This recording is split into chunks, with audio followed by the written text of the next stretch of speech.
사순절 25일째 아침을 맞이했습니다. 우리 다 함께 사도신경으로 우리의 신앙을 고백하겠습니다. 나는 전능하신 아버지 하나님 천지의 창조주를 믿습니다. 나는 그의 유일하신 아들 우리 주 예수 그리스도를 믿습니다. 그는 성령으로 잉태되어 동정녀 마리아에게서 나시고 본디오 빌라도에게 고난을 받아 십자가에 못 박혀 죽으시고 장사된 지 사흘 만에 죽은 자 가운데에서 다시 살아나셨으며 하늘에 오르시어 전능하신 아버지 하나님 우편에 앉아 계시다가 거기로부터 살아있는 자와 죽은 자를 심판하러 오십니다. 나는 성령을 믿으며 거룩한 공교회와 성도의 교제와 죄를 용서받는 것과 몸의 부활과 영생을 믿습니다. 아멘.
하나님 말씀을 함께 봉독해서 읽도록 하겠습니다. 함께 볼 하나님의 말씀은 신약성경 요한복음 9장 34절부터 41절까지 말씀입니다. 가능하신 분들은 저와 함께 한 목소리로 41절까지 말씀을 합독해서 읽도록 하겠습니다. 그들이 대답하여 이르되 내가 온전히 죄 가운데서 나서 우리를 가르치느냐 하고 이에 쫓아내어 보내니라. 예수께서 그들이 그 사람을 쫓아냈다 하는 말을 들으셨더니 그를 만나사 이르되 내가 인자를 믿느냐? 대답하여 이르되 주여 그가 누구시오니까 내가 믿고자 하나이다. 예수께서 이르시되 내가 그를 보았거니와 지금 너와 말하는 자가 그이니이다. 이르되 주여 내가 믿나이다 하고 절하는지라. 예수께서 이르시되 내가 심판하러 이 세상에 왔으니 보지 못하는 자들은 보게 하고 보는 자들은 맹인이 되게 하려 함이니라 하시니, 바리새인 중에 예수와 함께 있던 자들이 이 말씀을 듣고 이르되 우리도 맹인인가? 예수께서 이르시되 너희가 맹인이 되었더라면 죄가 없으려니와 본다고 하니 너희 죄가 그대로 있느니라. 아멘. 이제 봄 기운이 완연한 지금 계절을 맞이했습니다.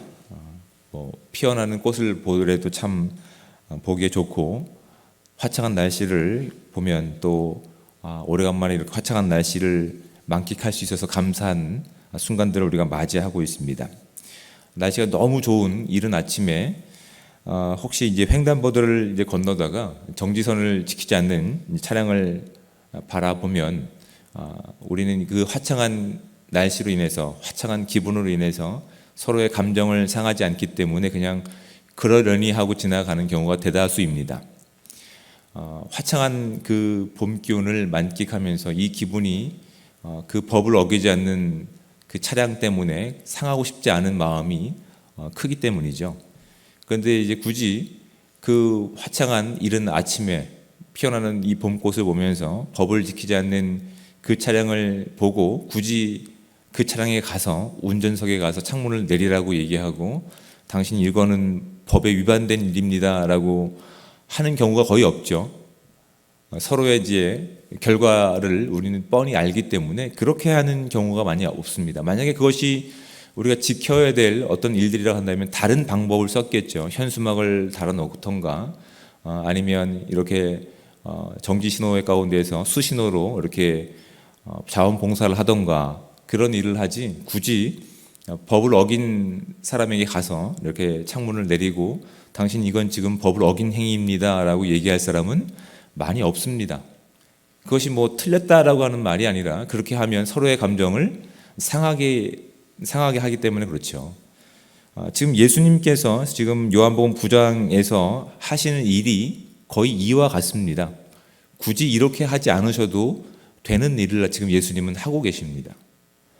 예수님은 말씀으로도 이 땅을 창조하셨을 뿐만 아니라 말씀으로 이 땅에 질서를 놓으신 분이 하나님이신 예수 그리스도이십니다. 굳이 이런 번거로움을, 굳이 이런 의견의 충돌을 일으킬 만한 일을 하실 필요가 없습니다. 그런데 지금 예수님께서 그 일을 하고 계십니다. 왜냐하면 그들의 관례상 안식일에는 어떤 일도 하면 되지 않습니다. 오직 그날은 하나님의 영광을 구하고 예배하기로 그렇게 하나님께서 이스라엘 민족 가운데 말씀하셨기 때문에 그것이 하나님의 마음이 어떤 것인지를 알지 못하는 이스라엘 민족들은 그 법으로 정해놓은 것이죠. 그래서 굳이 안식일에 일을 한다는 것은 하나님께 대항한다라고 유대인들은 그렇게 생각하고 있었습니다. 그런데 지금 그 율법을, 그 안식일의 어떤 제도를 누가 깨고 계십니까? 굳이 하지 않으셔도 되는 일을 예수님께서 하고 계시는 겁니다. 예수님께서 굳이 왜 일을 하셨을까라고 하는 질문을 가지고 본문을 우리가 확인할 때 비로소 예수님께서 왜 이런 목적을 가지고 이 일을 하셨는지를 깨닫게 되는 것이죠. 요한복음 9장 1절 말씀을 먼저 좀 보셔야 되는데 이렇게 시작됩니다. 예수께서 길을 가실 때에 라고 되어 있습니다. 요한복음은 이런 표현을 참 많이 씁니다. 마가복음은 마찬가지지만 길을 가실 때입니다. 그러니까 어떤 목적을 가지고 길을 가는 겁니다. 그 길은 목적이 분명히 있는 것이고 목적지가 있는 것이기 때문에 길을 가는 과정 가운데 있다고 한다면 이 길 가운데, 이 길의 끝에는 어떤 분명한 목적이 있음을 이제 복음서에는 우리 가운데 그렇게 보길 원하고 있는 겁니다. 예수님께서는 지금 길을 가지고 계십니다. 세상 사람들이 만들어 놓은 길이 아니라, 세상에서 원하는 어떤 방식의 길이 아니라 이제 예수님께서 하나님의 뜻을 이룰 하나님 나라의 그 종착지의 그 길을 걷고 계시는 것이죠. 그 길을 걷고 계실 때 맹인 한 사람을 이제 보신 겁니다. 보시고 나서 이렇게 그냥 지나가려고 하는데 제자들이 2절 말씀 가운데 이런 질문을 합니다. 물어 이르되 라비여, 이 사람이 맹인으로 난 것이 누구의 죄로 인함이니까, 자기이니까 그의 부모니까 라고 이제 궁금한 점을 가지고 예수님께 질문합니다. 보통 이제 그 당시 보편적인 생각 가운데 죄라고 한다고 한다면, 더군다나 이런 문둥병이라든지 앞을 보지 못하고 하는 이런 장애를 가지고 있는 것들은 어떤 하나님의 징벌로 인한 결과로 많은 사람들이 이해하고 있었기 때문에 둘 중에 하나, 부모의 죄든지 아니면 이 사람이 가지고 태어날 때부터 죄가 있었기 때문에 그 죄의 결과를 가지고 있는 장애다라고 단정을 지었던 것이죠. 근데 예수님께서는 새로운 답을 내리십니다. 3절 말씀이죠. 이 사람이나 그 부모의 죄로 인한 것이 아니라 그에게서 하나님이 하시는 일을 나타내고자 하심이라 라고 알 듯 모를 듯한 말씀을 제자들 가운데 하십니다. 그리고 나서 하시는 말씀이 이렇게 6절 말씀에 보면 땅에 침을 뱉어 진흙을 이겨 그의 눈에 바르시는 행위를 합니다. 굳이 말씀으로도 하실 수 있는 하나님의 능력을 가지고 계신 예수님이셨지만 굳이 하지 않으셔도 되는 이 번거로운 작업들, 또한 이 일을 굳이 안식일에 하셔야 됐을까라고 하는 수없이 많은 이렇게 갈등 가운데서 예수님은 굳이 그 일을 안식일에 번거로운 일 가운데 그 일을 하고 계십니다. 그리고 그 일을 어떤 상황 가운데 하나님께서 세우실 하나님 나라의 그 종착역을 향해서 가시는 과정 가운데 이 모든 일들이 지금 이루어지고 있는 겁니다. 그렇다면 이것들이 그냥 별개의 사건이라든지 어떤 치유의 하나의 사건으로 그치는 것이 아니라 연속선 가운데 같은 관점을 가지고 이 일이 진행되고 있음을 우리는 본문을 통해서 확인하실 수 있는 겁니다. 즉 예수님께서는 지금 하나님께서 세우신 하나님 나라의 그 완성을 위해서 가시는 과정 가운데 창조주 하나님께서 굳이 정해놓은 율법의 어떤 그런 모든 잘못된 편견을 깨시면서 그 일을 하고 계십니다. 마치 뭐와 같이 창세기에서 하나님께서 이 땅을 창조하셨을 때의 그 모습과 같이 나머지 모든 피조물들은 하나님께서 말씀으로 창조하셨지만 인간만은 어떻게 하셨습니까? 손수 흙으로 사람을 빚어서 하나님의 그 영이 함께 거하는 생명력 있는 생명으로 만드시는 일을 하나님께서 창세기 가운데 보여주셨습니다. 마치 그의 축소판인 이 모습을 굳이 하지 않아도 되는 안식일에 예수님께서 하고 계시는 겁니다. 죄로 인해서 그냥 심판당하는, 그냥 심판받을 수 없는 그 현실의 상황 가운데서 혼돈과 죄악으로 물들어 있는 이 땅 가운데서 예수님께서는 굳이 그들에게 예수님이 누구시며 예수님이 이 땅에 오신 목적이 무엇인지를 드러내시기 위해서 이 번거로운 작업을 굳이 안식일에 하고 계시는 겁니다. 이 일을 하면 예수님께서 아셨습니다. 유대인들이라든지 바리새인들은 이 문제를 문제 삼을 것이다 라고 하는 것을 알고 계셨습니다. 그럼에도 불구하고 예수님께서는 그 일들을 손수하시면서 하나님께서 보내신 아들 예수 그리스도 당신이 어떤 일을 하실 것인지에 대해서, 이 땅에 오신 목적이 무엇인지에 대해서 이 한 사람의 날 때부터 장애를 가지고 있는 사람을 통해서 그것을 증명해 나가기를 원하고 계시는 겁니다. 근데 그가 치유받았을 때 그는 예수 그리스도를 어떻게 이해했는지 이 본문은 그 내용들을 살피고 있습니다. 먼저 11절 말씀 가운데 보면 대답하되 예수라 하는 그 사람이 진흙을 이겨 내 눈에 바르고 나더라. 실로암에 가서 씻으라 하기에 내가 가서 낫게 되었다라는 말을 합니다. 지금 그 사람이 예수님에 대해서 이제 알아가는, 예수님에 대한 이해가 어떻게 변화되는지를 성경은 우리 가운데 주목하고 있는 겁니다. 그 사람은 날 때부터 눈을 보지 못하는 장애를 가졌기 때문에 누가 자신을 치유하는지 알지 못합니다. 그냥 소리로만 듣는 겁니다. 주변 소리로만. 누군가 앞에서 뽀시락거리고 있는 것이죠. 조물락조물락거리면서 사람들이 웅성웅성거립니다. 그리고 누군가가 자신의 눈에 진흙을 바르고 있는 내용들을 바라보게 됩니다. 그리고 이제 그가 명령합니다. 실로암 못에 가서 이제 내 눈을 씻어라. 주변의 사람에서 예수님이 이 사람한테 이런 명령을 하셨어 라고 하는 소리를 이 한 사람은 듣게 된 것이죠. 그리고 자신을 치유한 사람이 누구로 알고 있는 겁니다? 아는 겁니까? 예수라 하는 사람이라고 하는 이야기만 듣는 겁니다. 그가 어떤 존재인지를 알지 못합니다. 그런데 이제 바리새인들과 어떤 논쟁 가운데서 그가 점점 단순히 육신의 눈이 떠지는 것이 아니라 영적인 눈이 떠지고 있는 것들을 성경은 우리 가운데 보여주고 있는 겁니다. 17절 말씀 가운데 보시면 이렇게 되어 있습니다. 이에 맹인되었던 자에게 다시 묻되 그 사람이 내 눈을 뜨게 하였으니 너는 그를 어떠한 사람이라 하느냐. 그냥 이 치유 사건으로 그는 새로운 삶을 살아갈 수 있는데 오히려 고맙게도 율법이라고 하는 한계 안에 있는 죄의 한계 안에 갇혀 있는 바리새인들이 그에게 영적인 시각을 가질 수 있는 기회를 주고 있는 겁니다. 그래서 그들의 질문 가운데 자신이 주어진 일, 자신에게 이루어진 일을 통해서 그가 귀로 들었던 예수님에 대해서 어떻게 이야기합니까? 그는 선지자로 보입니다. 라고. 왜냐하면 구약에서부터는 이 시각장애인을 치유한 사건이 없습니다. 그리고 이런 치유 사건을 통해서는 앞으로 오실 메시아에 대한 예언들이 예언되어 있기 때문에 그는 귀 동량을 통해서 앞으로 이 땅에 오실 메시아는 어떤 분이시고 어떤 일들을 통해서 하나님께서 그 일들을 드러내실지를 알고 있었던 상황 가운데서 자신에게 주어진 일들을 이제 종합해서 봤을 때 자신을 치유한 이 사람은 누구라고 얘기하는 겁니까? 선지자라고 얘기하는 겁니다. 근데 거기에 이제 분노하죠. 이 바리새인들은 더 분노하면서 너는 죄인이면서 우리를 평가하느냐라고 하는 그런 질문 가운데 오히려 이 사람은 자신에게 주어진 일이 현실이고 이것이 하나님께서 보내신 일이 아니라고 한다면 불가능한 일이었음을 확신하게 되면서 이제 36절과 38절에 이렇게 이야기합니다. 36절 대답하여 이르되 주여 그가 누구시오니까 라고 지금 자신에게 질문하는 분에게 주님이라고 이제 고백을 하죠. 그리고 38절 말씀 가운데 37절부터 보겠습니다. 예수께서 이르시되 내가 그를 보았거니와 지금 너와 말하는 자가 그이니라. 이르되 주여 내가 믿나이다 하고 절하는지라.